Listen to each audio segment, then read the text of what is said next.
High, আমি সুপর্ণা। আমি 21 ডেজের একটা হেলদি লাইফস্টাইল চ্যালেঞ্জ নিয়েছি আর আজ তার প্রথম দিন তোমাদের সাথে এই ভিডিওতে সেটাই শেয়ার করছি। শুনেছি টানা 21 দিন কোনো কিছু করলে সেটা অভ্যাস হয়ে যায়, তাই ভাবলাম এবার ভালো কিছুই অভ্যাস করা যাক।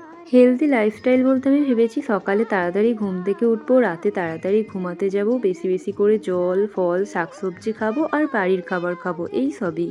তো আজকে আমি অনেকটা তাড়াতাড়ি ঘুম থেকে উঠেছিলাম আর ঘুম থেকে উঠে প্রতিদিনের মতো ঠাকুরকে প্রণাম করে দিনটা শুরু করলাম আর তারপর ঝটপট করে স্নান করে নিয়েছিলাম। স্নান করে বাড়িতে মন্দিরে ঠাকুরকে প্রণাম করলাম আর তারপর আমাদের বাড়ির পাশে একটা মন্দির আছে, ওখানে গিয়েও ঠাকুরকে প্রণাম করে এলাম।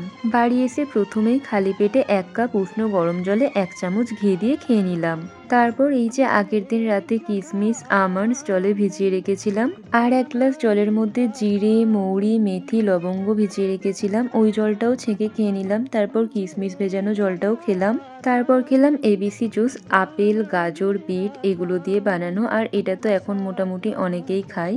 তারপর 1 কোয়া কাঁচা রসুন মধু দিয়ে খেলাম। এগুলো হয়তো খেতে তেমন ভালো না, কিন্তু আমাদের শরীরের জন্য ভীষণ উপকার।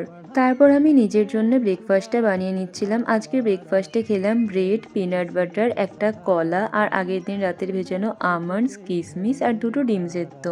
তার সাথে 2টো খেজুরও খেয়েছিলাম। আর তারপর আমার কয়েকটা পার্সেল এসেছিল আর আগের দিন রাত থেকেই আমাদের এখানে প্রচুর বৃষ্টি হচ্ছিল। তারপর দুপুর 1টার দিক করে জিমে গিয়েছিলাম। এই সময় যাওয়ার কারণ এই সময় ভিড়টা কম থাকে আর আজকে ছিল আমার জিমে প্রথম দিন। তারপর 3টের সময় করে বাড়ি এলাম আর বাড়ি এসে লাঞ্চ করলাম। লাঞ্চে ছিল খিচুড়ি। ব্যাস আজকের মতো এইটুকুই।